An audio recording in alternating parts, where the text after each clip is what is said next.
प्रस्ताव पारित किए हैं। सबसे पहला तो जो पहलगांव में निर्दोष निहत्थे लोगों को जिस तरह उन पर आक्रमण किया गया, मैं समझता हूँ ये आतंकवादी घटना नहीं थी, ये देश पर प्रहार था। और पहलगाम की घटना के लिए जो भी मुंह तोड़ जवाब पाकिस्तान को देना है उसके लिए भारत पूरी तरह तैयार है।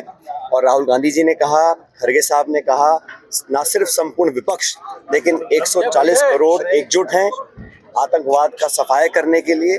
और जो भी पर्याप्त और उचित जवाब देना है वो सरकार को देना चाहिए।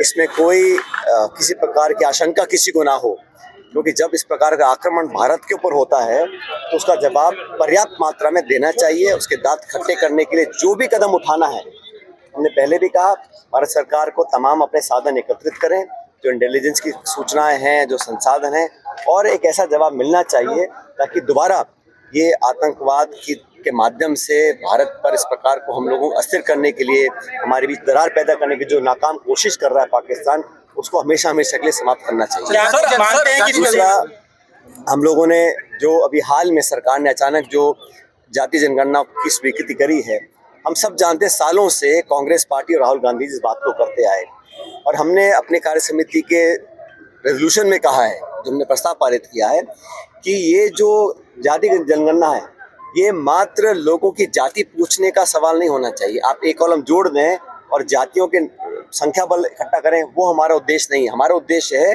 कि पूरे देश में लोग जिस स्थिति में रह रहे हैं, उनकी शैक्षिक, उनकी आर्थिक, उनकी राजनीतिक क्या परिस्थितियां हैं, सरकार का कितना लाभ उनको मिल पा रहा है, नहीं मिल पा रहा है, उनकी भागीदारी क्या है, उनके परिवार, वो लोग किस हालात में जीवन व्यतीत कर रहे हैं, उसका पूरा विश्लेषण और जो सवाल पूछे जाए, जो डाटा इकट्ठा किया है जाए, वो पारदर्शी हो और समयबद्ध तरीके से काम किया जाना चाहिए।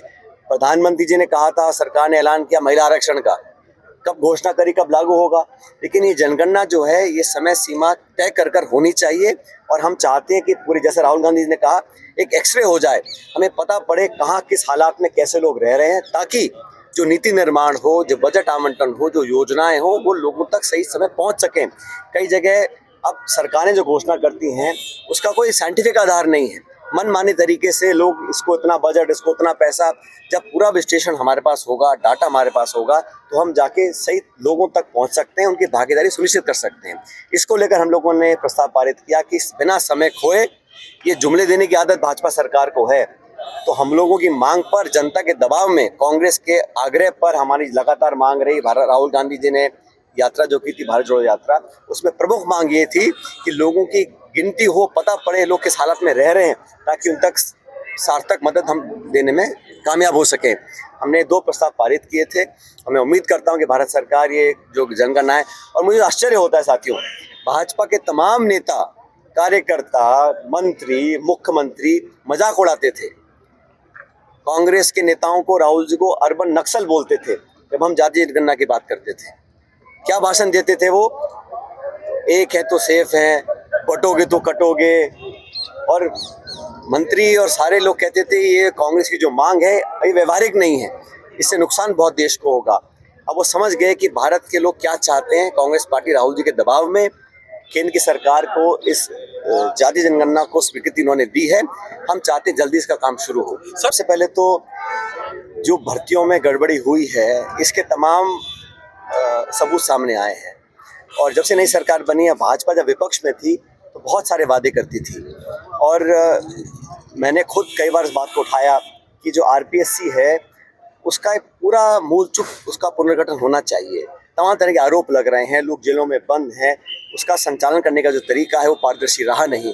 तो एग्जाम्स में पेपर लीक होना, नौकरियों में धांधलीबाजी होना, और एसआई वाली भर्ती के लिए बहुत पहले से हम लोग मांग कर रहे थे कि जब कमेटी बैठी, कमेटी ने कहा रद्द होनी चाहिए, सरकार के मंत्री कह रद्द होनी चाहिए, सारे आंकड़े आपके पास है, तथ्य आपके, तो ऐसी क्या मजबूरी है, क्या व्यवस्था है कि आप नहीं करना चाहते हैं? लोगों को न्याय मिले, ईमानदारी से बच्चे जो पढ़ाई करते हैं उनके साथ धोखा ना हो, इस बात के सब पक्षकार हैं और सब मांग करते हैं, लेकिन सरकार के न जाने क्या मजबूरियां हैं।